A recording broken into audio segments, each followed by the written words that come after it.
everybody, and welcome to another 80s golden age of comedy. I'm your host, Bruce Starr, and this is such a special show for me. I know I've said that I've come up with some special shows before, but this one, when you find out who my guest is, you're going to go, oh, wow, unbelievable, for a few reasons.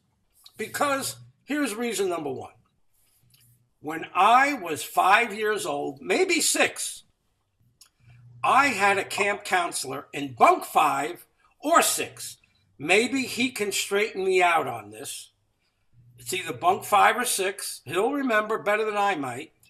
And I had a great camp counselor when I was around 5 or 6. I wasn't any older. One day I'm watching TV and I see Happy Days. And I'm watching it, great show, and at the very end, in the credits, it says, written by Marty Nadler. I said, Marty Nadler? Could it be the same Marty Nadler, my camp counselor? So I wrote him a letter the next day, and honest to goodness, it could not have been more than 2 or 3 days later. Here's a letter from Boston to California and back to Boston, and I was your camp counselor. I remember you. If you ever get to Los Angeles, look me up. So I'm not going to not take advantage of an offer like that.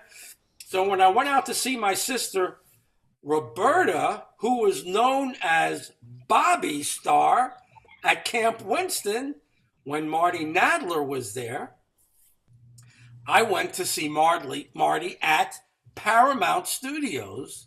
I hope he remembers this as much as I do. And he showed me around, introduced me to everybody at Happy Days. I mean, I was in heaven for weeks and weeks. And so this is such a special man because I've been trying to get in touch with him for kind of years on and off now, asking different people if they knew where Marty Nadler was. And I really couldn't find him. But in the last week, I asked the right person. He gave me your number, and I called him. He called me back, and here he is, live and in color. Not only my sleepaway camp counselor, but he wrote over 20 Happy Day shows, over 20 Laverne and Shirley's, and incredible movies like my favorite movie, Marty, which is Pretty Woman, my favorite movie. I want to know how your participation in that. Frankie and Johnny, others, Gary Marshall's right-hand man throughout his whole career, and we all know how tremendous Gary Marshall is. I would like to welcome you, Marty Nadler, to the show. Thank you for coming on the show, Marty. A pleasure, Bruce. A pleasure. But let's start with, who gave you my number? Come on, give it up. It wasn't my mother. She's dead. So no, it wasn't. Was it your mother? No, it wasn't your mother. No, God, she lived till 95. God bless her. But no, come on. Who get? You want to continue with this? You got to tell me who it was. I mean, lie. Make up a name. Okay. Let's see. Okay, Tom Dreesen. No, it could have been because Tom, I know. I have Tom's number. No, it's somebody from New England. Somebody from New England. And I'll leave it at that for now. Okay, it's okay. It's fine. All right, good. So I'm glad you called. So Marty, tell me, after our days at camp, where did comedy lead you? What kind of things did you do to start exercising that skill inside of you? It started at 8 years old. I would be watching Danny Thomas, Make Room for Daddy, Jerry Lewis, Milton Berle, and I loved making people laugh. And growing up in the Bronx, it actually saved my life a lot of times because I grew up in a neighborhood with Italians, Jews, and Irish. Oh, boy, yeah. And I made the Italian kids laugh. And they liked me, so they took care of me. They would say, "Marty's a funny guy. Leave him alone. Don't hurt Marty." So I had like bodyguards all the time. And through life there in the neighborhood, through school, I went to DeWitt Clinton High School in the Bronx, which was a tough school, 6,000 boys. Jeez. Okay. And I made everybody laugh there. And I was in the plays. That's where it all started. I was even in elementary school. I went to PS 80. I always wanted acting. In my high school yearbook, under the picture, it says actor. Wow. A lot of kids. Yeah. I mean, I ran into a high school kid in the village one day. He says, what are you doing? I said, well, I'm doing some dinner theater. He goes, my God, you had actor under your picture. You know, most kids had policemen, accountants, stuff like that. So I always wanted to be in show business from when I was very little. So I pursued it in school. I was in the plays. And then I went to Ithaca College as a theater major. Oh my God! I applied to Ithaca. I almost went there. Yeah. Different years from you, but I applied. Yeah. Well, I applied. I got in, and that was interesting because I had to audition for to get into school, and my mother came up with me on the bus to Ithaca. And after the audition, I had a meeting with the chairman of the department, George Horner. And it's because of my mother that I got into college. Wow. Because not making any of this up, Bruce, I got out of Horner's office with George Horner. And my mother says to him, Mr. Horny, swear. Well, as they say in the Catskills, Emmis. Mm-hmm. Mr. Horny, I want you to know that Utica is my son's first choice. And this guy looked at me and said, I got to get this kid out of the Bronx and up here, away from this woman. So I went to Ithaca, but it was in Ithaca that I realized after acting there that I didn't like acting as much as stand-up comedy. I liked doing stand-up. Wow. And I did stand up at college. Wow. And I put a trio together. We call it the We Three Trio. A girl piano player and a girl singer and myself. And we played the Lions clubs up there and all this. So I was making a little side money and going to college doing comedy. Wow. Yeah. And at that time, I was doing 5 minutes of Marty Nadler's comedy and 20 of Woody Allen's comedy. You know, when you start out, you steal from everybody. So now I'm getting ready. Tell me when I get boring, okay? No, you're not boring. You're not boring. I'm getting ready to go to fall weekend, okay? And we had this big rock band coming. I wish I could remember the name. And the opening act was Anita Shear, who was a flamenco guitarist. But the big rock band canceled. So I'm getting dressed to pick up my date. Well, this is like a fall weekend for the college. And I'm getting dressed to go pick up my date, and the dean of men calls me, who knows that I do stand. She goes, Marty, what are you doing? I said, I'm getting ready to go to the fall weekend. Oh, this is great. Can you open up for Anita Shear? Oh my gosh. Do some comedy, 20 minutes, 20. I go, fine. So it's in the gymnasium, a packed house, and I go on and I do pretty good. Wow. Yeah, because Woody was very funny at the time. And the next week, I'm in the student union, and this girl comes up to me. She goes, Marty, I don't know what to tell you. I go, what? Last night, Woody Allen was on the Tonight Show, and he did your material. He stole your stuff. Stole your stuff. Now there is the moment of truth. What do I do, So I look at this beautiful girl, and I go, how do you like that? How do you like that? I'm in college trying to get comedy going, and this guy takes my stuff. So it was fun.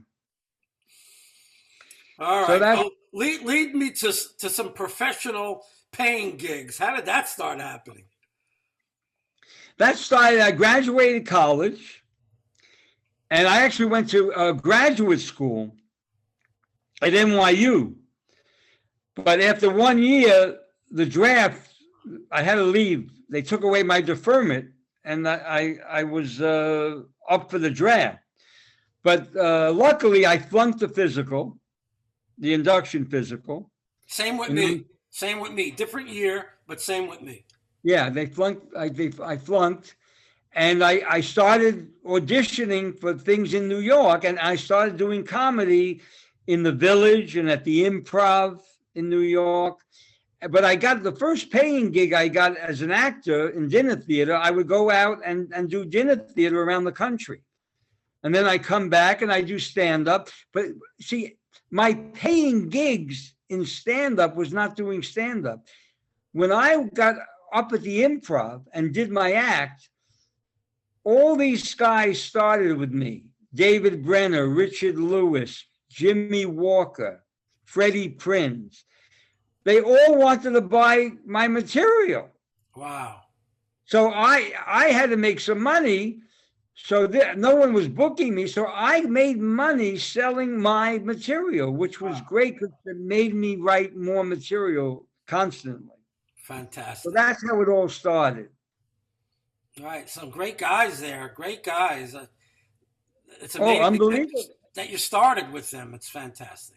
Yes, it was all great. We were all friends and we all helped each other. Yes.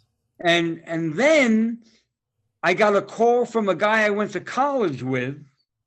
It's good you didn't go to Ithaca College, because when I told people, they said, where did you go to college? I said, Ithaca. They said, Cornell? I said, no, Ithaca College. So I said, where'd you go to college? I went to Ithaca, no, Ithaca College. And anyway, a friend of mine, Steve Schiffman, who was a very successful motivational speaker and writer, he called me up and said, I want you to come to Cincinnati and make a local show. He's producing a local show. He was a radio TV major at Ithaca.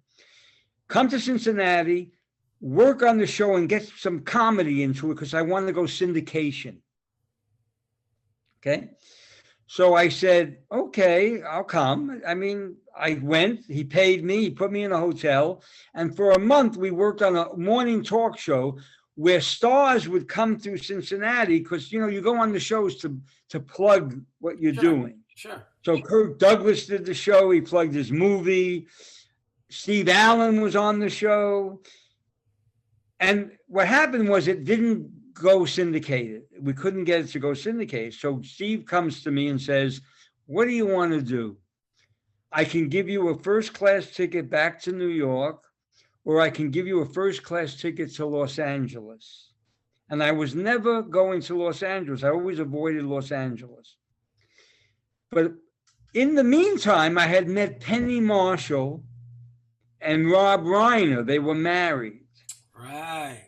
And they were friends with my brother and sister-in-law, because Penny grew up in my neighborhood. That's right. And Gary grew up in my neighborhood. That's right. That's right. And Rob and Penny would come to the Improv and see me perform. And they said to me, look, if you ever come to LA, we'll try to help you. Wow. No promises, but you have that invitation. So in Cincinnati, in the hotel room, I called Penny. And I said, what do you think? Should I come out? And she goes, yeah, come out. Come out. I'll pick you up at the airport. You'll come out. So Steve gave me a first-class ticket to LA. Penny picks me up. She takes me to North Hollywood, where her and Rob lived in a house. And I hung out with them for the first 2 weeks. And then I got an apartment a couple of blocks away from them. But meanwhile, I would go over to Rob and Penny's every night. And I met everybody in show business. Oh, my gosh. And meanwhile, they were trying to get Gary to hire me, because Gary had a show on called The Odd Couple. Penny was the secretary on The Odd Couple. Oh, that's right. Right. Myrna Turner. Yes. But Gary didn't want to hire any strange people. He liked, you know how it is. Everyone wants their guys, their girl, whoever it is they work with. one show to the other, they bring them along. But they kept telling me, Marty Nadler's a funny guy. I know, but I have everybody. So what happened is, one day, Gary Marshall asked this very funny writer, Dennis Klein. He was a big working writer in Los Angeles, to come help him with a pilot.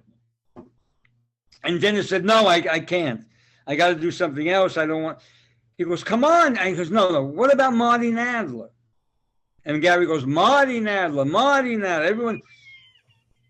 So Dennis calls me. He says, send the script over to Paramount. I had a spec All in the Family script. That was pretty good. In fact, Jack Rollins in New York was Woody Allen's manager. And he took an interest in me, and he sent the script to Norman Lear at one time. And Norman sent it back saying, it wasn't bad, but we have everybody, So Gary read the script and thought it was funny. I had a lot of funny stuff in it. So he called me in and said, okay. He says, I want to use you. One night, I'm having a bunch of writers come to punch up a pilot that may go on the air mid-season. So I want to have some backup scripts just in case it goes on quickly. So I go to Paramount, I go to a screening room, and all of a sudden people trickle in. There's like 12 of us. And we all sit and we watch the pilot. And then the lights come up and everyone leaves. And I don't know where to go. I go, well, where do we go? And everyone goes, I don't know. So I call up Gary's secretary at the time, Alice, and I say, Alice, it's Marty Nadler. She goes, yeah, where are you? I said, well, I don't know. I'm in the screening room, but I don't know where to go. So she tells me where to go. Now, I'm not a young kid. I'm 29 at the time. And I go to Gary's office, and all those people are there. Interesting. That was my first lesson. They didn't want me to go. There was one more guy competing with them, Wow. So I go, oh, I get it now. Interesting. So Gary teams me up with another writer, and he gives us these scripts to work on for the night. He feeds us. This is about 6 o'clock at night. Food comes around 8. We eat. We work on the scripts. And then Gary comes in about 1 o'clock in the morning. Wow. And he says, okay, he says, come with me, everybody. And we walk through the back alleys of Paramount. It was like being back in the Bronx again. And we're walking, and he takes us into a sound stage with a full orchestra. Whew. And he says, I just want you guys to hear the theme song of the show, because if it goes, that will be the show, and some of you will be working on the show. And we're standing there and we hear Sunday, Monday, happy days, Tuesday, Wednesday, happy day, which was not really the song they started with. It was Bill Haley and the Comets with Comets. But that was the other song they were getting ready. And that was incredible. And the next week, Gary calls me and says, I want you to come in and talk to me. So I came into Gary's office, and he said, you did good that night. You're funny, but you never wrote TV. So I'm going to hire you as my personal joke writer. And Happy Days is going on the air. So you're going to work on Happy Days, but I also want you to work for Odd Couple too. And what you do is you go to both run-throughs, you get both scripts, you sit with the scripts, you put jokes in that you like, and you come to me. Whew. And you give me the jokes. So in 1974, 75, I was Gary Marshall's apprentice writer at Paramount. Wow. And I was getting $95 a week. And my rent was $100 a month. I had a 1-bedroom with a pool in North Hollywood. Wow. But out of that $95, I didn't have to eat during the week. I was at the studio from 10 o'clock in the morning to 2 o'clock in the morning. The weeks we were shooting. And they fed And you they all day, right? They fed us lunch, dinner. I only went to the Comedy Store on weekends. You know, I hung out with Jimmy Walker, Steve Landisberg, all the guys from New York. Richard Lewis was out there. This was before the Improv was out there. Missy just had the Comedy Store. So on the weekends, I'd go out, but I'd have no money left. After $95, you know, so one day I wanted to buy a lamp. And I had no money for the lamp. So I figured I got to ask Gary for a raise. I was working for him like 3 months, 4 months. So I would go to his office. I go, Gary, I need a raise. He says, you're getting married? I said, no, I need a lamp. I want to buy a lamp. I want to buy a lamp. So he laughed and he said to me, give me a couple of weeks to work something out. 2 weeks later, he was giving me $300 a week. All right. Okay. But I was still an apprentice writer. And the way it worked is if we went at that time, when we rewrote Odd Couple, we would see the show all week long as a play. You know, they perform it. And we would punch it up around the table. But I wasn't allowed to talk. I had a pad of paper. And I would write a joke down, and I would hand it to Gary. So Gary would eventually pitch it. It was the best education, and he did the best thing for me he could ever do. If the joke worked, he would say that's Marty's joke. If it bombed, he would just crinkle the paper and just throw it on the floor. So he would cover for me. So I'm doing this for 6 months. And one day I'm writing a joke on a piece of paper, and I have it in my hand, I'm giving it to Gary, and Jack Klugman grabs the paper out of my hand, and he says to Gary, let him talk. Let the kid talk. It was like being bar mitzvah, you know? So from that day on, I was allowed to pitch with everybody else. So the next season, you know, I was working for 300, but finally what happened was, and I was parking in the employees lot at Paramount, not on the lot. You know, all the secretaries park. So what happens is I get an agent, okay? And Gary offers me $600 a week with a Writers Guild contract. My first job.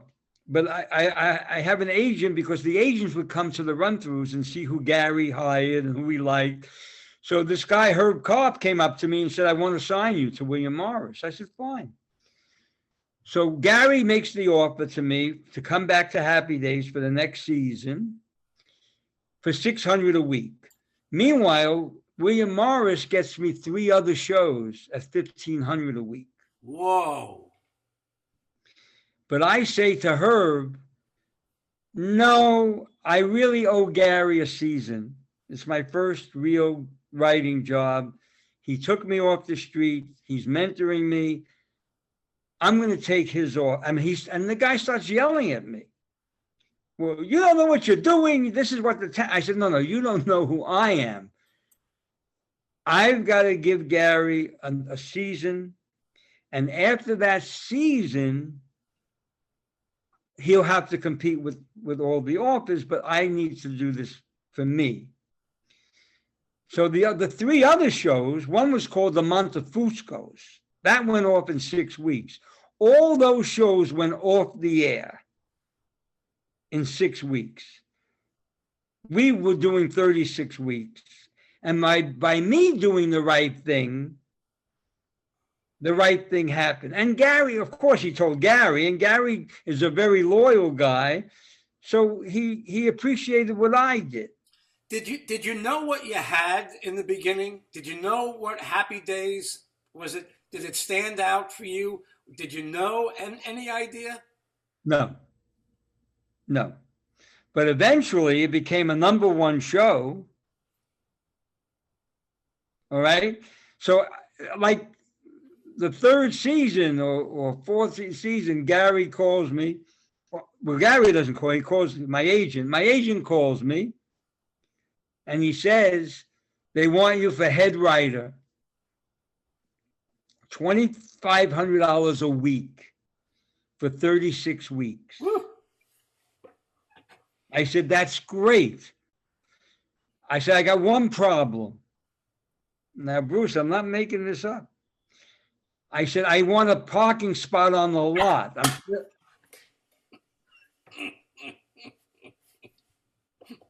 I'm still in the employees parking. Okay, I'll talk to business affairs. We'll get you a spot. My agent called me and says, well, they're not giving you parking. Now I'm paying $40 a month, $10 a week for parking. I said, I don't want the job. I pass. He goes, what? I pass. I'm the head writer. They all have spots with their names on them. I'm an employee parking. I don't want to be there. I want to be on the lot. Tell him I pass. So he tells them I pass. Now, you know the business. The agent talks to business affairs. Business affairs goes back to the agent. The agent calls talent and says what the deal is. I'm home. I get a call from business affairs. They never called the writer. And it's a woman at Paramount, Shirley Stanky was her name. And they liked me because I was doing the warm-up too for the show. Oh. For Odd Couple and Happy Days. Oh my God. So they would bring their families. They liked me. So Shirley goes, Marty, is Shirley Stanky? I go, Shirley, what are you doing? I want to tell you what the problem is. But here's the thing. We can't give you a parking spot, but we're going to pay for your parking. We're going to give you $2,540, $10 a week. You know, I said, no. And she says to me, all right, Marty, I'm going to tell you the real reason we can't give you a spot. We just built an executive office building on the lot, and we closed all the executive offices in Beverly Hills. And all these people have to come over to Paramount, and we need their parking spaces. And I said to Shirley, let me explain something to you. If you don't have scripts, you don't need executives. Let me get back to you. I got the spot. Oh my God, what a great story. Wow. I got the spot. So how many years did you do Happy Days? I did different seasons. I did the first few, and an interesting thing happened where, I did Happy Days, and then we did Laverne and Shirley as a spinoff. Right. So Penny wanted me on Laverne. Of course. So they took me off of Happy Days, and I went to Laverne for the first 13. It was mid-season. Right. But I hated it. I hated being there. Happy Days was a great cast. They were normal people. The girls were crazy. They were crazy. When they got into their costumes, they turned crazy. I mean, and Penny was always a friend, but I just wasn't happy. So what happened was I did something that life is interesting. The universe makes things happen. What happened was Freddie Prinze wanted me on Chico for years, but I was never available. So I knew I was leaving Laverne, and I talked to Freddie. He goes, great, you'll come to Chico. But Gary, I mean, he's a gentleman. He let me go. But in hindsight, and I tell you, I'm talking about 50 years later, this came to me. 50 years later, I'm walking down the street and I go, I was so stupid. He had 4 or 5 shows on the air. I could have told him I'm unhappy with Laverne. He would have put me on Mork. He would have put me on something else. And I didn't do that. But the important thing is there is a reason for it. I went to Warner Brothers. And the reason that was good was Paramount never wanted to give me the money I wanted because they said, what are you talking about? We took him off the street. We gave him his first job. And there's a saying, you never earn where you learn. Right. So now Paramount, I left Paramount. Warner Brothers is paying me more money. And now Paramount said, oh, he must be good. So when I went back to Happy Days, I got not only a parking spot, but I got money. Anyway, so that's the business end of it. And that's what happened. So I would work for Gary on and off for 42 years. Wow. 42 years. Every once in a while, I get somebody like you on the show who can give me some real insight into people. Sometimes it was Andy Kaufman or Robin Williams or Richard Lewis. But for you, I wonder if you can share 2 people with me, if you don't mind. Certainly Gary. Tell me about Gary. That just it's easy to say what everybody else knows. What do you know about Gary? What can you share that nobody else knows? And also with Freddie. Okay. Gary was always a mensch and always Gary. Gary's the guy that grew up in the Bronx. And I'm the same way. So Gary's mantra was life is more important than show business. And Gary wanted to be funny, he wanted to be good, but he also wanted to do the human thing, which doesn't work in Los Angeles. They don't want to be human.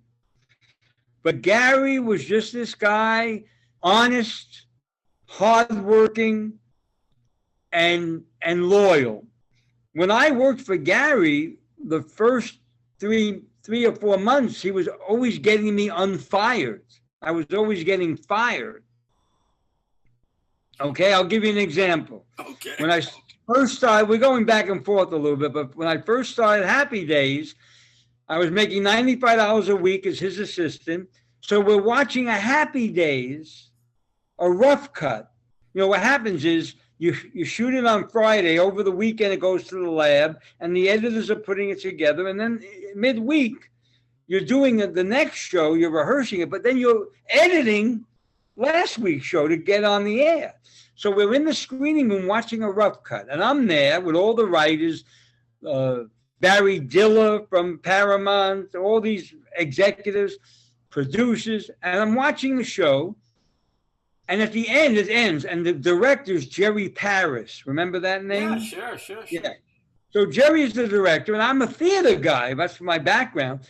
So the lights come up, and I go over to Jerry Paris, who doesn't even know me. And I say, I have a question. There's a joke, a Fonzie joke about a carburetor. It was changed. Why was it changed? So he starts to talk to me. He's getting very defensive. And, like, who's this guy talking to me about this joke? And we start yelling at each other. He's yelling at me, and I'm yelling at him. And all of a sudden, the writers come down. They carry me out of the screening room. I'm out of the screening room. And I find out what happens because I go to Gary's office later. Jerry Paris is going, who is this guy? This young punk telling me what to do. I want him fired. Gary, I want him out. It's him and me. So later, Gary tells me this, and he says, so I say to Jerry and everybody else in the room, he's new here. That's Marty Nadler. He's my personal joke writer. And he's getting $95 a week. And he cares more about this show than anyone else sitting in this room. Wow. And he's not going anywhere. Wow. So Jerry, I'm going to talk to him later about screening room etiquette. He won't do that again, but if you want to go, go, because Marty's staying. Was that the same Jerry that did the Dick Van Dyke Show? Yep, he was the neighbor. He was in Marty, the movie Marty. He did a scene on the porch there. And Jerry and I ended up being very friendly. In fact, we double dated one night in Westwood. We went to a movie. He was a little crazy, Jerry. We're in the Westwood Theater, and he sits us. He's like directing us, me and my wife. He goes, "You guys sit here," and then this is not going to be politically correct either, but it's life, it's true. 2 Asian people are coming down, and Jerry grabbed, "Oh, good, you're short. Sit in front of my friends." So he sits these 2 Asian people in front of us, and then he sits in back of us. It was the Richard Gere movie. That was a very tough movie to watch. I don't know. Being with Jerry was tougher than watching the movie, actually. Anyway, so that was, we became very friendly towards the end. Anyway, so then, and that was Gary. Gary always did the right thing. When we were doing Odd Couple, it was an episode where Jack and Tony were getting older. We're thinking about being old age. So we built a set of them in a nursing home. So the studio the execs called up Gary's office and said, "It's too much money. Can't they make believe they're old in the living room set?"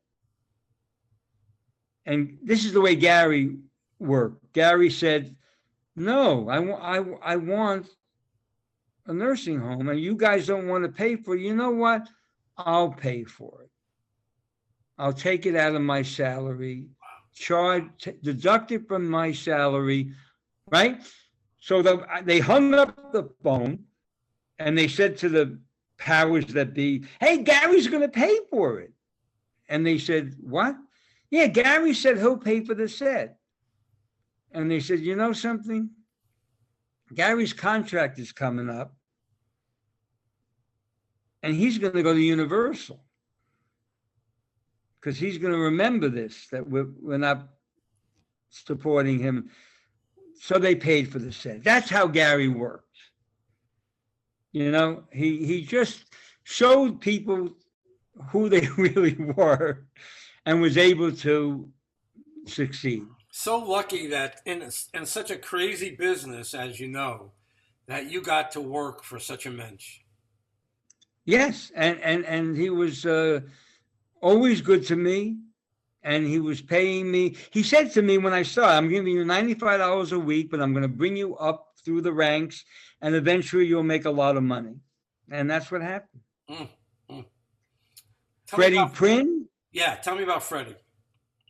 Freddie and I knew each other from the Improv in New York. Freddie went out to do the Tonight Show. Sammy Davis was on the panel. Freddie killed. Sammy Davis fell off the chair, and the next thing you knew, he was going from the A train in Manhattan to a red Corvette that NBC bought him the next week.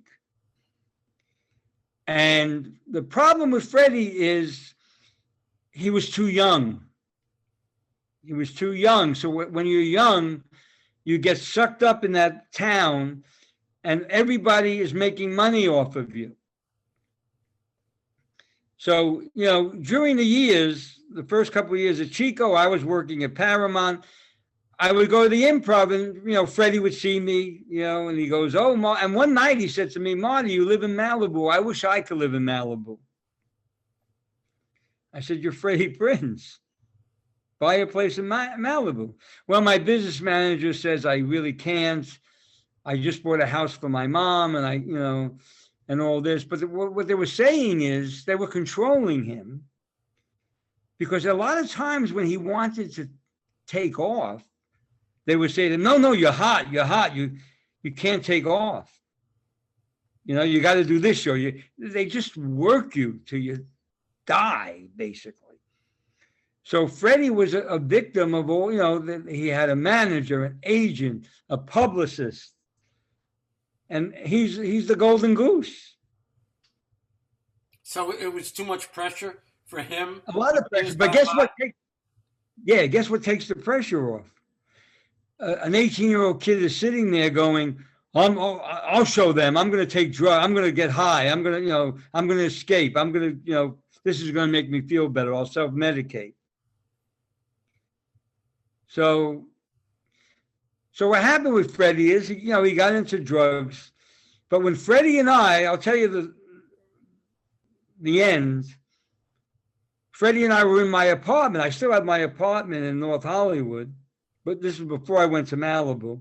We're jumping back and forth. That's okay. That's okay. Freddie and I are writing an episode together in my apartment. And he has like a man bag with him.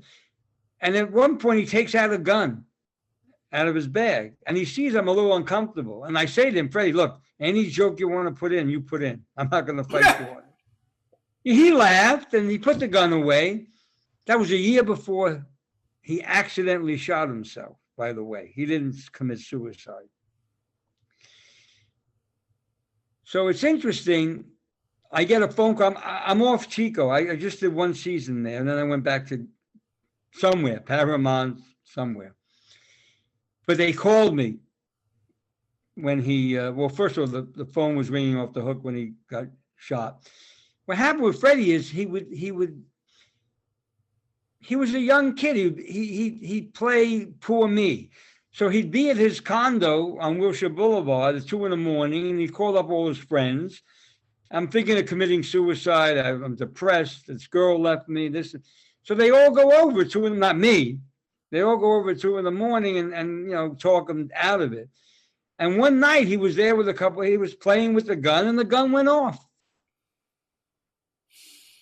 But his funeral, I got called by the show.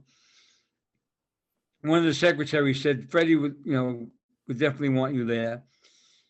So we all went to the funeral at Forest Lawn. And that day, I walked out of that chapel knowing I was gonna leave LA in the next 7 years. I wasn't gonna stay in that town. And I'll tell you a Richard Lewis story, because Richard, this is really his story, but Richard was in the limo with his agent and the execs from NBC going to Forest Lawn for the funeral. And he told us that in the limo, all they were talking about was, what are we going to shoot next week?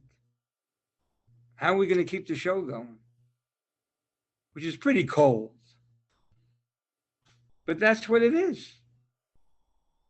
That's what it is. So, and I remember sitting there with Freddie Prinze Jr. on his wife's lap in the chapel, and I was sitting next to Liz Torres. Remember her? The singer, actress. It was a very memorable day for me, because I knew that wasn't my future. LA was not my future. It was good to me. I had a good career there. But I never bought it as a place to live. The same thing happened with me. I think I might have told you that I was there in the 80s, and then my mom suddenly had a stroke and passed on. And I knew it wasn't for me because, I'm a relationship guy, and having a woman and having a relationship was always very important for me. I had great success in Boston. And when I went out to LA, I was lost. It was like, what is going on here? I didn't understand. I was like a Boston bumpkin.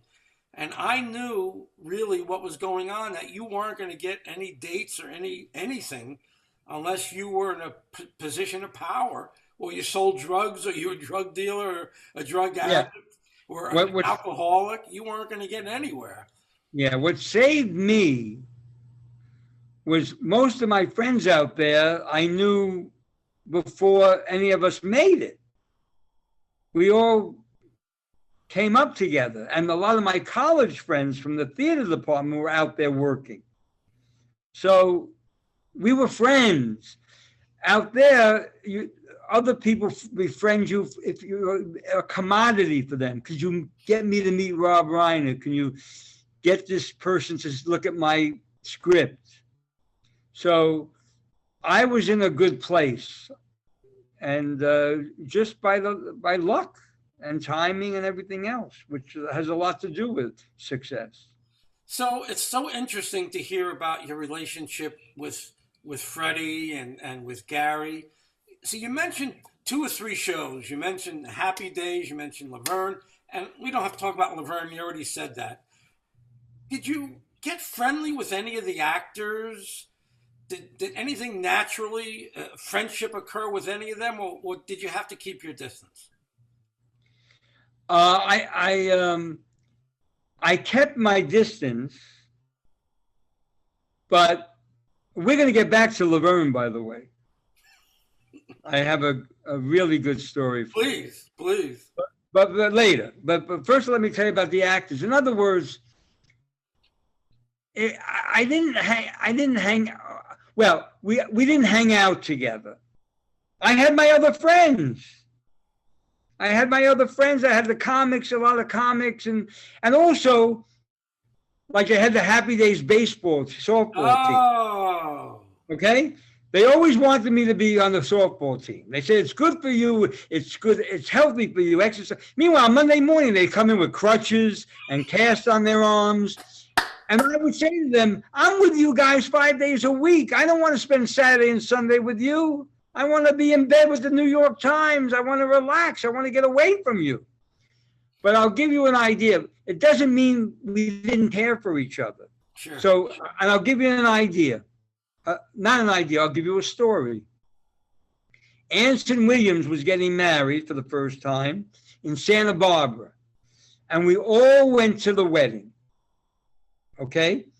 And my wife and I decided to stay at the Biltmore Hotel in Santa Barbara because it's a historic hotel and we wanted to eat in the historic dining room. Okay? So we check in, and as we're checking in, Henry Winkler, the Fonz, and his wife Stacy come to check in. And we say hello. They're staying too at the Biltmore. So we say hello, then we say goodbye, and we go back to our room. And my wife says to me, we should have asked them to come to dinner with us. It would have been nice, the 4 of us to just have dinner together. So I said, yeah, but listen, he's with his wife. This is a time for them to get away, be with themselves for a night before they go to the wedding the next, So we go out the hotel, and there's the ocean is right across the street, and there's a boardwalk. And my wife and I are looking at sunset, and who walks up to us is Henry and Stacy.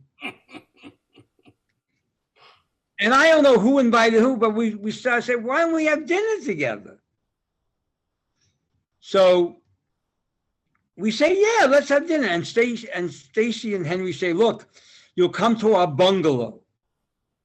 They have a bungalow at the Biltmore. And we said, well, I don't know how to say it. We don't want to be in a bungalow. We came to be in the dining room. Come with us to the dining room. And Henry said, I'm not making any of this up, Bruce. Henry said, I'd come, but I only have 1 pair of pants for the weekend, slacks. And if I go to the dining room and the pants get dirty, in the bungalow, I'm going to wear jeans. So my wife says to Henry, you're the Fonz. They're going to let you in with jeans and the jacket you bought. Well, I don't know. They said, my wife said, let's go to the bungalow and see what you guys have to wear. So we go to the bungalow, and my God, you couldn't be bigger than the Fonz during these years. Right, for sure. And there's fruit baskets, there's champagne in the bungalow. And my wife goes through Stacy's stuff, and she gets Stacy to wear like a pajama outfit, a very silk and beautiful. And we get Henry to wear the jeans. They agree to come to the dining room. So now Henry says, we'll call up, we'll call up and add you to this, So now I get an idea what stardom really is. I mean, I know what stardom really is, but this is one of those stories. Henry calls up the dining room, says, oh, this is Mr. Winkler. Oh, yeah, we want to eat with the Nadlers tonight in the dining room. Oh, okay. So then he's on the phone, and he puts the phone down. He goes, they want to know if we want to eat inside or outside. So now we don't know. Is it going to be cold? Is it going to be warm? So Henry goes, we really don't know which table. What? Okay. And he hangs up and he goes, they're going to hold both tables. On a Saturday night or a Friday night, that's Hollywood. Yeah. So was I friendly with the guy? That night we had a lot of laughs, but and then when I went to Gary's memorial 5 years ago when he passed away, 5 or 6 years ago, there were 1,000 people there, invited guests. There could have been 3,000, but they didn't let everybody go. And I'm sitting there and I see Henry walk by and I go, Henry, it's Marty Nadler. Because, if you don't see people for years, sometimes the name, it's Marty Nadler. And he comes in and goes, Marty Nadler, you got to tell me who you are? You've been a big part of my life. And he hugs me. So that's the story. I mean, and also people who have talked to Henry over the years and mentioned me, he's always smiling. And so are we friends? I would say we're not buddies, but he's always responded to me and about me. And I could always call him up and ask him something if I had to, but so that's the relationship. A perfect explanation, because people need to understand, listen, you like each other, great, but you might not hang out with each other and go smoke cigars and go bowling, but you like each other, and that's a big plus. Yeah, down in Florida, I surprised Donnie Most and Anson Williams at the Coconut Creek Casino. They were appearing there for a promotion. Wow. And I surprised them. We went to dinner together. I went to lunch with Donnie later, a year after, because we kept in touch. So that's what I'm saying. So it's always a nice relationship. Now, you want to hear the Laverne and Shirley kicker? Yes, please. So I left Laverne and Shirley, that's this and that. Now, the next season, when I wasn't there, it was a whole season, correct? And the staff from the first 13 went to work that whole season. But in the middle of the season, the girls fired all the writers and the producers. Oh, my gosh. And they fired them the third season, the fourth season, the fifth season, and the sixth season in the middle. Gosh. Okay. So meanwhile, I'm working. I'm a veteran Hollywood writer. I'm working. And I have a condo in Malibu. And I had bought 2 acres of land on Martha's Vineyard. And my wife and I were going to build a house someday. We didn't know what, a Yankee barn, a Cape house, whatever it was. And every year we'd go to the vineyard and we'd stay we'd either rent a cottage or we'd go to a hotel and we dream about the house. We go up and look at the land. And my wife said to me, we really should have waterfront property here. It's an island. We have waterfront on the Malibu. We should have waterfront on the vineyard. And I said to her, yes, and you should lay golden eggs. Because I'm not having 2 houses on the water with a mortgage. No. You remember me? I quit. over a parking space. I'm not the most reliable paycheck here, you know. So we're up one summer looking at the land, or one spring, and we're at a hotel. We're staying in a hotel, and my agent calls me, and he says, "You're not going to believe this, but they want you for the 7th season of Laverne and Shirley." And I said, "There's not enough money in the world," and I hung up. And I meant it. But that's the kind of call they love. Yes. You know, they're sitting in business affairs. Oh, really? There's not enough money? We'll kill him. 5 minutes later, my agent calls me back, and he says, "Marty, you're the only name the girls are saying." I said, "I'm the only one they haven't fired in the whole town. I'm the only one. That's why they're saying my name." I said, "I'm not getting on a plane, flying there Monday, and get fired Monday night. Okay? I'm not doing it." He says, "Here's the deal." Guaranteed. Guaranteed. Pay or play. If they fire you Monday night, you get the whole season's money. I said, "And how much would that be?" And he tells me. I said, "If you can pull that off, I'm coming." And I hang up the phone and I say to my wife, "Start looking for waterfront property." Because if I'm going to be miserable, right, and I'm going to be yelled at by these two loonies, right, I want a picture of a house on the ocean that you could escape to in my office. In my office. So every time they come, I could look up going, "Okay, calm down, Marty, calm down." So I took the job. I'm there the first day. We're shooting a tag. You know what a tag is, the end of a show. 3 pages. It should take 3 hours, 4 hours to do. Well, everyone shows up. Oh, by the way, everyone's new. New director, new wardrobe. Nobody comes back, all right? New producer, writer, okay. Penny and Cindy show up. The wardrobe girl comes over and says, "Here's what you're going to wear." And they go, "What? Why would we wear that?" "Look, you're new here. We've been doing this 7 years. We're going to go to wardrobe. We'll come back with some stuff." So they go away and they play dress up. They come back and they go, "Marty, do you have the pages?" I said, "Yes." And I give them the pages, and they sit down, they read the pages, and they say, "Did you write this shit?" I said, "Well, I had help. You know, I mean, it wasn't just me, but I have final pencil. Look, Marty, we love you. It's not your fault. You haven't been." So they sit down and they rewrite 3 pages. Then the director shows up and he sets up the first shot, and one of the girls said, "Why would you put the camera there?"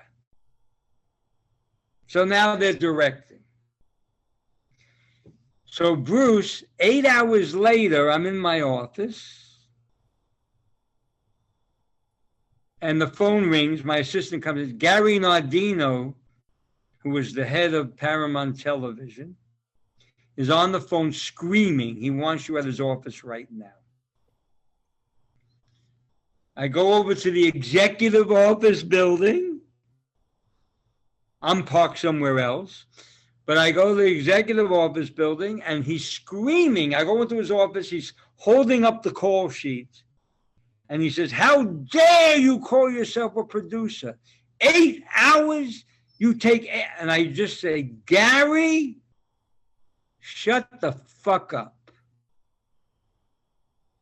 And he goes back. Because I'm saying, point me to the cashier. You know? I'm not going to have them do this to me for 8 hours and then have him do this to me. And I'll never forget this. What I said to him, I said, "Shut the fuck up." And he's just startled. I said, "Gary, let me tell you something. When you have a dog and you don't house train that dog, you're going to have crap in that house for 7 years. You, sir, have 2 dogs, one named Laverne, one named Shirley. Now you have a choice. Put your galoshes on and walk around the crap with me, or shoot the dogs. I say shoot the dogs. So he starts to laugh, and I go, but you're not going to shoot these dogs, are you? They're $1 million dogs. So what do you want to do? Do you want to walk around with me? Because I'm not quitting. He knew what I meant. Point me to the cashier. And he said, well, I'm not firing you. Wow. We're not firing people anymore. So you're right. You go back and do what you got to do. So now, 2 weeks later, Gary Marshall comes into our office. Me and this guy, Gary Mentier, are producing. And Gary says to me, what episode are we doing? What number? I said, I think it's 147. He goes, that's it. We got syndication. When my crazy sister and her friend start yelling at you, you tell them to go home. We can go home. We can all go home now. We got the money. So that was like 007. I had a license to kill. Wow. Wow. The next week, they call us down to the stage, and they're yelling at us, and they want me to rewrite the scene, the second act, which we haven't seen yet. We watch the first. We talk about it. We're upstairs rewriting. They're rehearsing the second. Well, in the middle of rehearsing the second, they didn't want to rehearse anymore. They wanted us to rewrite it. I said, no, I'm not rewriting until I see it. And if you don't like that, call on Gary Nardino. Tell him Nadler's not rewriting it until he sees it, and you want him fired. And Cindy says, we tried to fire you last week. They wouldn't do it.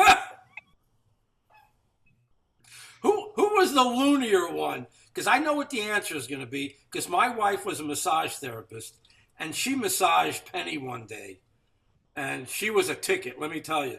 Which one was a loonier one? They both had their looniness. But I'll tell you, in defense of both of them, when Penny was Myrna Turner on The Odd Couple, Gary tried to get her a show, and all these executives, they didn't want her. They didn't like her. So when Laverne took off, they were all hypocritical. They all were kissing her behind, and she hated that. And it could make you crazy. Yeah. It could make you crazy, because Penny was very down to earth too. But she was, she had her issues. They both, listen, and Cindy wanted to be a movie star. She was in the Conversation, the movie The Conversation. She was excellent. Wasn't she in that movie that the Happy Days? Oh, American Graffiti. Yeah. Yeah. So this was like all her friends was telling her, don't do this, don't do this. You're a movie star. They were putting down television. Yeah. So, and those friends were living off of her TV salary all those years. So they had problems, and it turns you around sometimes. Yeah, but, absolutely. Yeah, but I had a house that Laverne and Shirley built. Yeah. On Martha's Vineyard. Yeah. So the one thing I really want to know, because I could be here obviously with you all day. Tell me about Pretty Woman. How did what was your recollection about how that all happened and your role? I know Gary was the producer. Well, I'll tell you how Pretty Woman happened for Gary. You want to know about that? Yeah.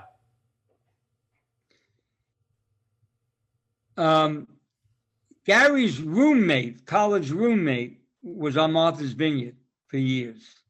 And I got to meet him on Martha's Vineyard. His name was Joel Stearns, a very big lawyer in New Jersey. He brought gambling to Atlantic City. Wow. And he was Gary's very good friend and roommate. And one day, Joel came up to me on the vineyard. He goes, don't say anything to anybody. but Gary's business manager stole $20 million from him. Don't say anything. I said, I'm not going to say anything. So I'm out in Hollywood at different times, and people at parties say, did you hear what happened to Gary? I said, no. And then they tell me. Finally, the 40th party, I said, yes, I know, $20 million. Meanwhile, his business manager went to jail. Gary lost almost everything, but he got some of it back. His business manager invested it into a shopping center, a big shopping center, and it went bad. And instead of pulling out, he kept putting Gary's money into it. So Joel found a shopping center guy to at least take it for $10 million. But Gary was practically broke before that happened. Gosh. So what happens is, and Gary told me this in his office. I was sitting in his office. He says, you know, Marty, in life you have friends, but there are two different kinds of friends. I had friends call me, go, oh, we heard what happened. We're so sorry. So sorry. And then I had friends like Michael Eisner at Disney that said, well, Gary, heard what happened. We got to put you to work. And he set up Pretty Woman with Gary. Wow. But it was a whole different script. It was a different kind of script. And Gary redid it, made it much better, and it became a killer movie. And did you work on that script? I'll tell you the story of that script. And I'll tell you how I work on scripts. I didn't work on the script, but here's what happened with that. But I want to tell you, so Pretty Woman made millions and put Gary in the movie business with Disney, and everything came back to him. Okay? So I'm producing a show on television called Writing and Producing Amen. Remember Amen, the black show with Sherman Hemsley? Yes. I'm doing that show, and we're in pre-production, and I get a phone call from Disney Casting, and they say, Marty Nadler, yeah. Gary Marshall wants you to be in this movie next week, or this week. He wants you for 2 days. And I said, you know what? I love Gary. I can't do it. They're paying. You know, one day I could do, because we're in pre-production. I could call up and say I have a cavity, a tooth came out. I'm at the dentist. I could say my car's in the shop. I can't, you know, realistically, they're paying me a very good salary. I can't disappear for 2 days. Okay, we'll tell him. 10 minutes later, they call him. How about 1 day? He just wants you for 1 day. I go, well, when does he want me? He wants you actually at 8 o'clock at night. I said, what, 8 o'clock at night? I could do 2 nights because I'm not working nights here. We're not in production yet. So originally he wanted me for 2. I could do 2 nights. Fine. Great.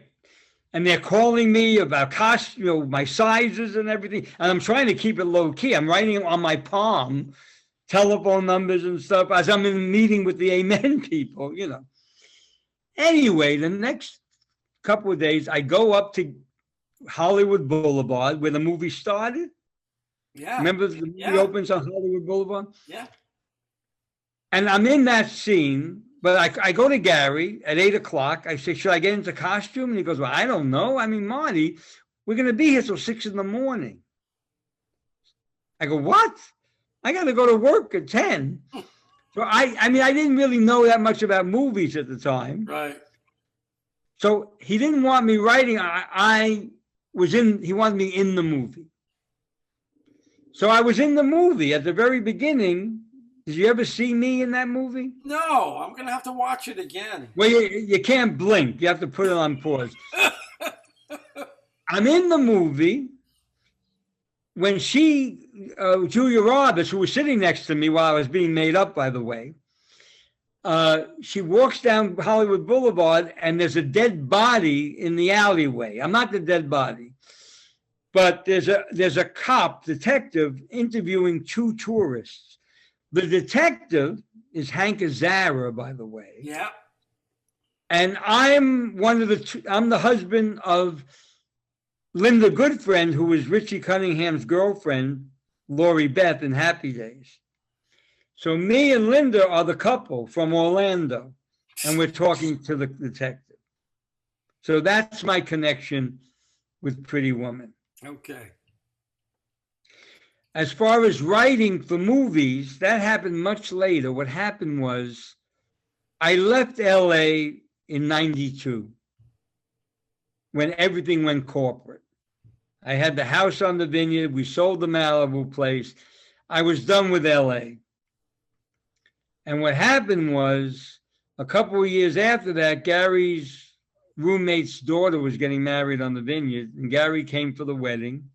We were all out to dinner, and he said to me, how can I get you off this rock to come back to LA, help me with the movies, be an on-set writer, which meant you're there with him.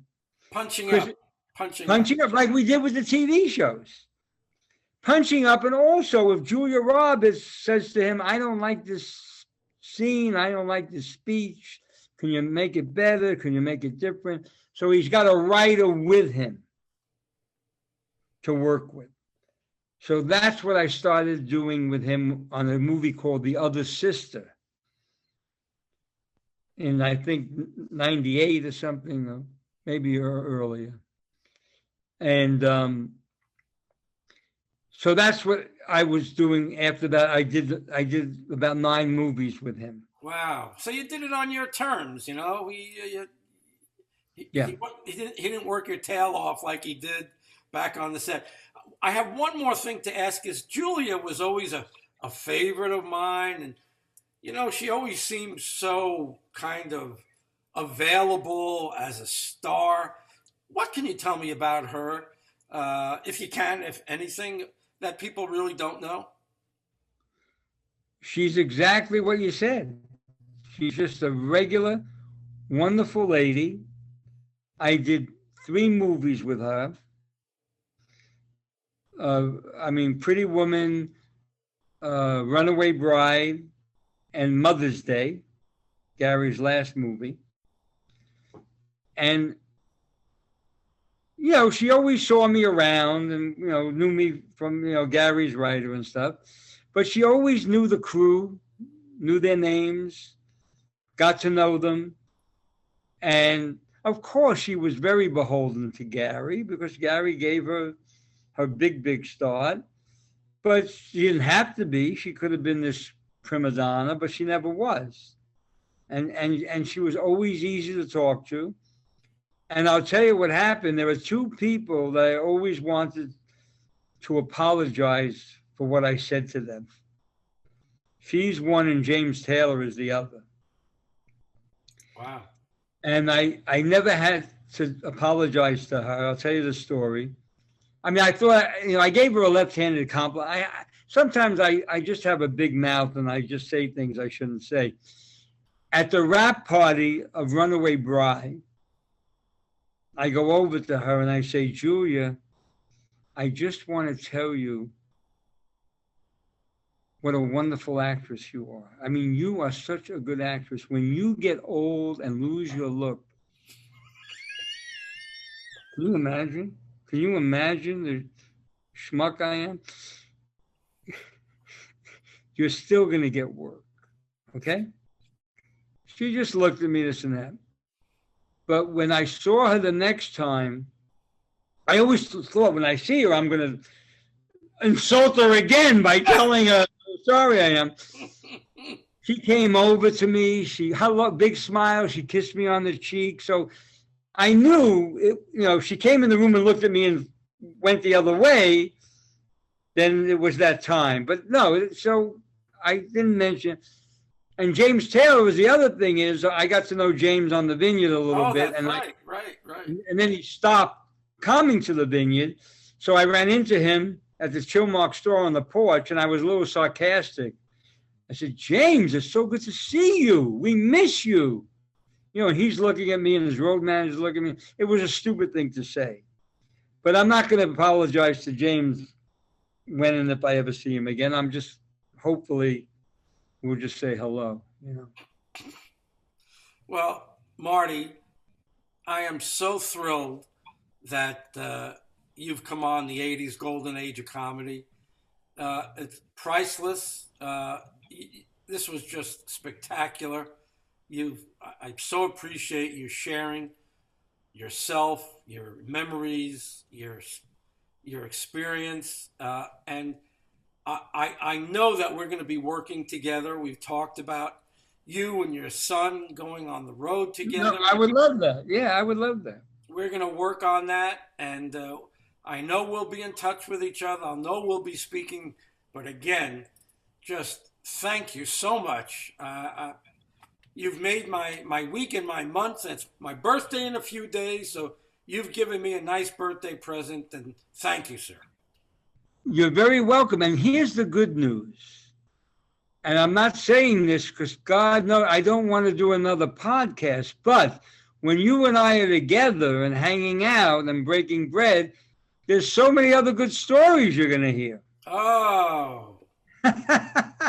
Oh, what a tease, Marty. Oh my And God. I want to hear your stories too. Oh, that's great. That's great. So what immense you are, and for you and Gary to be work together, two great people. And I only wish that I had a chance to look you up when I was out there instead of struggling along. I bet you, you would have lent a helping hand. But listen, everything happens for a reason. We'll be in contact with each other. My new hero, Marty Nadler, one of the greats of Hollywood. God bless you. Speak to you soon. Thank you, everybody, for watching another 80s golden age of comedy. Bye-bye, everybody. We'll see you again soon. Bye-bye.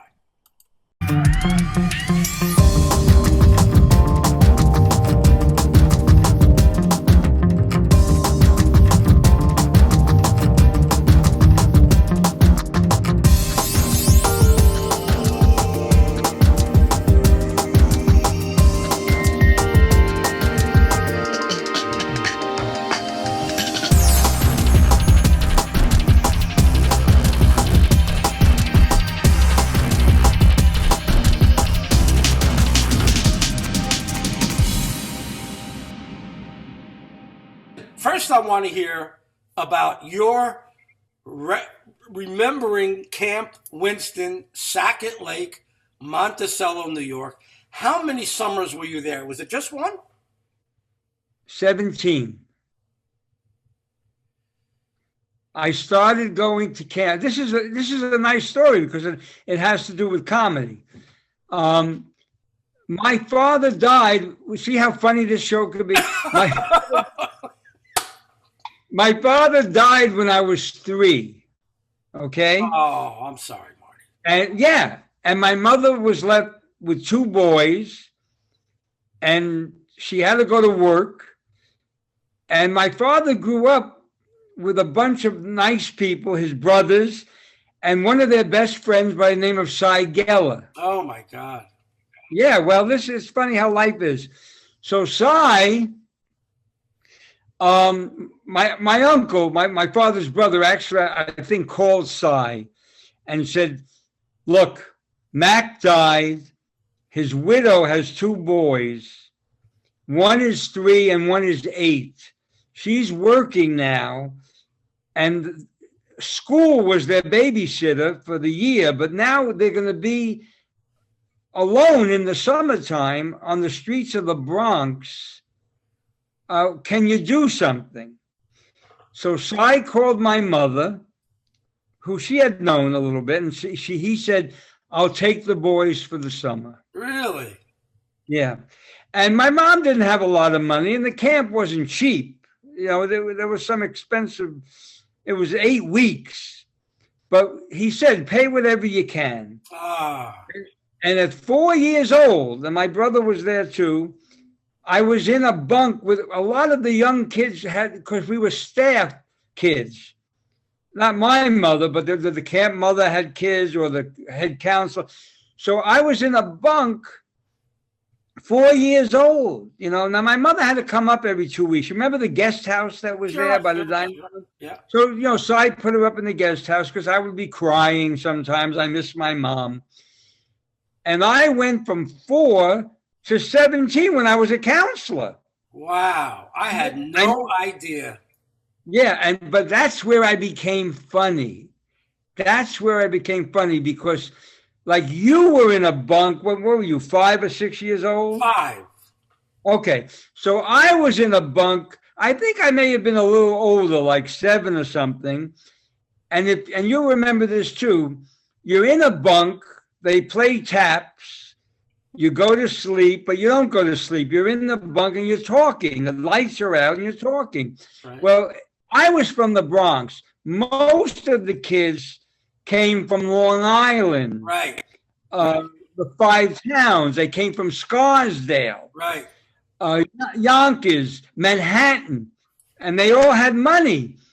And we're in the dark talking, and one guy says, how many rooms in your house? I have 20 rooms in my house.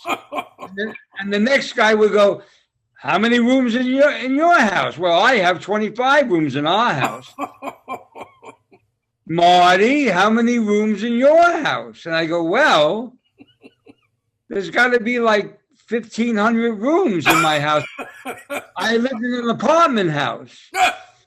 And they would laugh, and that they would accept me. And then they would, how many cars in front of your house? Well, we have 4 cars, 2 T-Birds and a station wagon. How many cars in front of your house? Well, we have a Cadillac, we have a Rolls, Marty, how many cars in front of your house? Well, it's interesting. Well, on Monday, Wednesday, and Friday, there were no cars in front of the house, all on the side of the street parking. And then on Tuesday, Thursday, there were 40 cars in front of my house. So, and that's where I learned that, making people laugh was good. And it started there. That's where it really started. It was kind of interesting. So do you remember me from bunk 5 or bunk 6? I had Jeff Jarrow and Richie Turk, I believe we were all in the same bunk. Jeff Jarrow, I definitely remember. And Richie who? Richie Turk. Freckles, reddish hair. Yeah, Richie Turk with freckles. I remember those. The 3 of us were together for a few years. And I remember, I remember crying like you did. But my sister, Bobby, was in the girls' campus as a counselor. So she had, the same way your older brother helped you, she kept me a little bit in line. Yeah.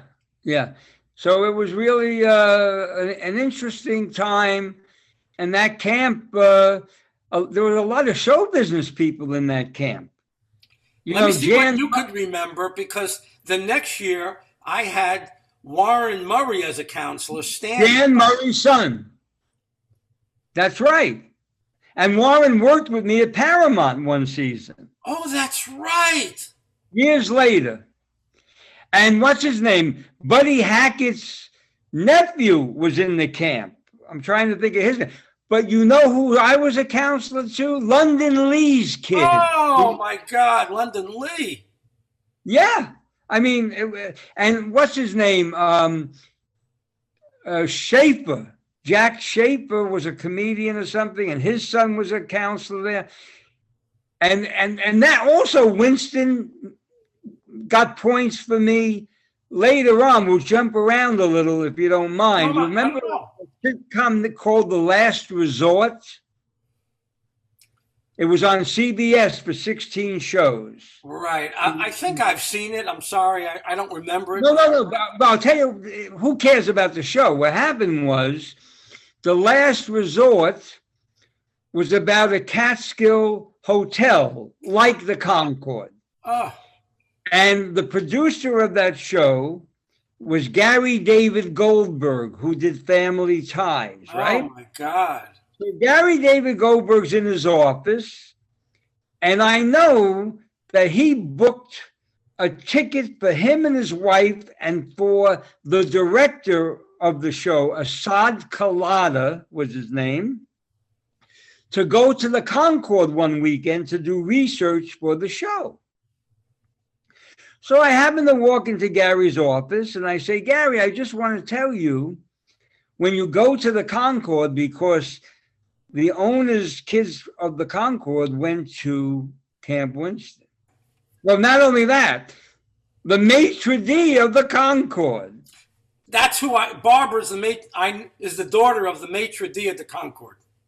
And Arnold, what was the last name? There were two sons that were in my bunk.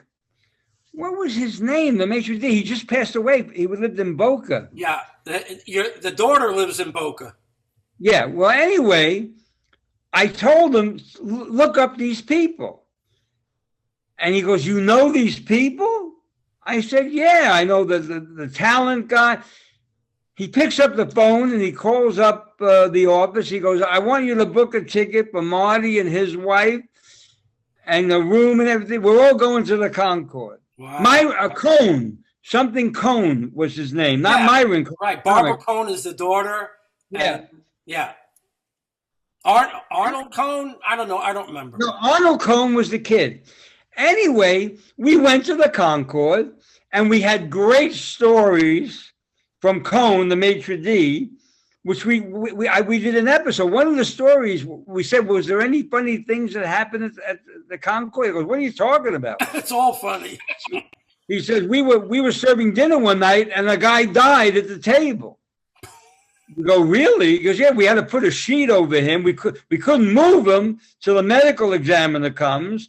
But as soon as he died, the woman next to him said, could I have his dessert? Okay? And we did another story that Cohn gave us about they had a mouse in the kitchen that ate something and died. So the mouse died. Now they're thinking they poisoned everybody in the dining room. Oh, it was just so many things happened. And we went to see the show that weekend. Do you remember who was performing? Yes, I'm trying to think. I'm so sorry. I'm going blank now. You're not alone. None of us could remember anything. No, but the comic that was there, I wrote material for years before that. Wow. And but there was a dance team on the bill too that night. But they were older people, and he almost dropped her during the performance. Ooh. And afterwards, we met with the talent coordinator. We go, was that supposed to be a comedy dance team? And he says, no, they're really not a dance team anymore. He's an interior decorator, but once in a while, I'll throw him a job. Ooh. Okay?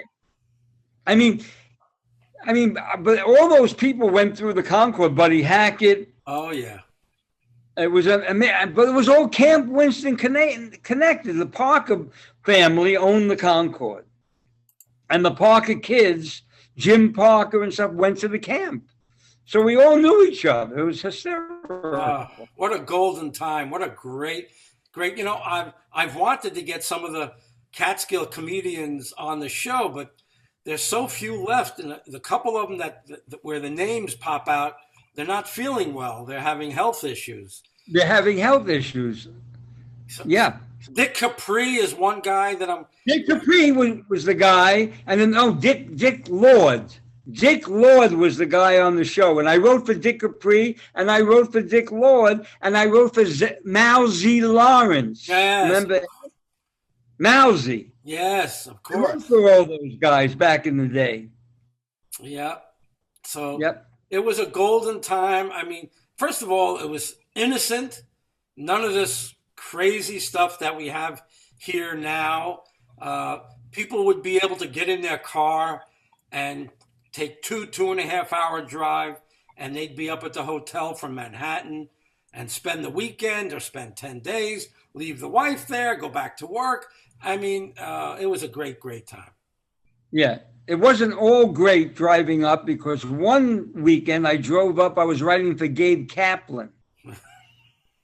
And it was an icy, snowy night, and almost crashed. Oh.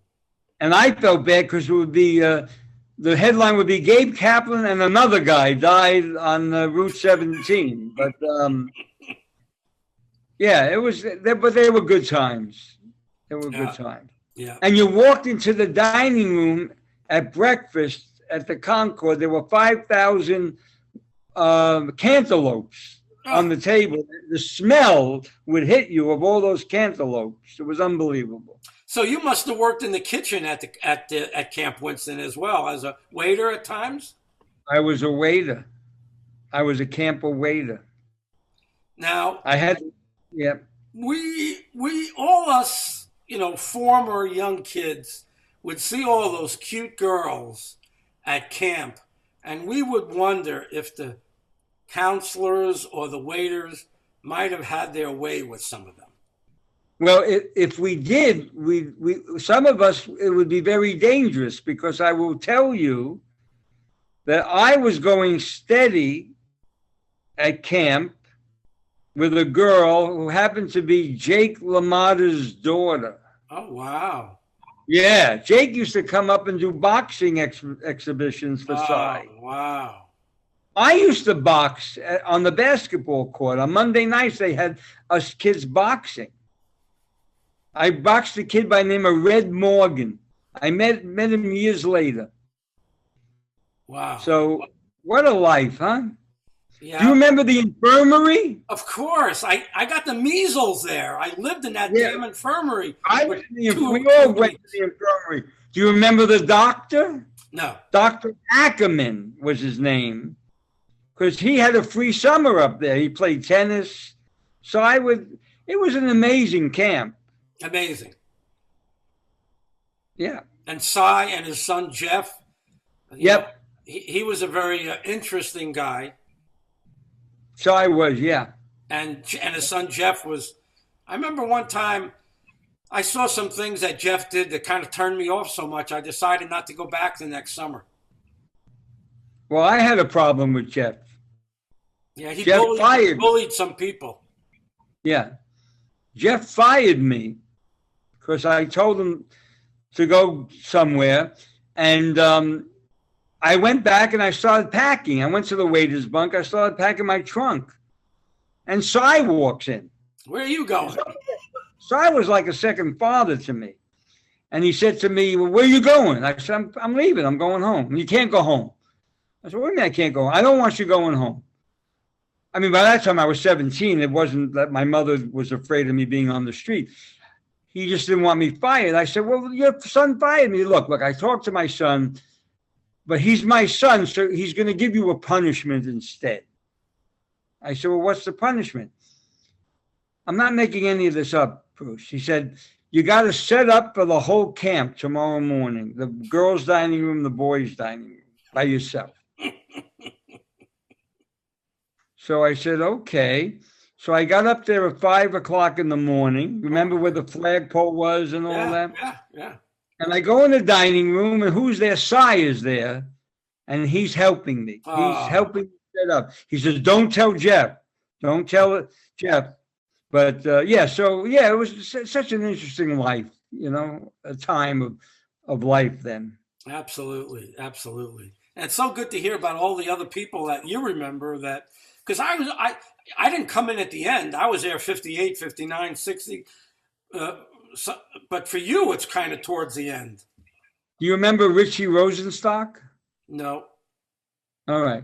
Because he was younger. His brother Harvey Rosenstock is a big editor out in Hollywood. Wow. Edits movies. We hooked up in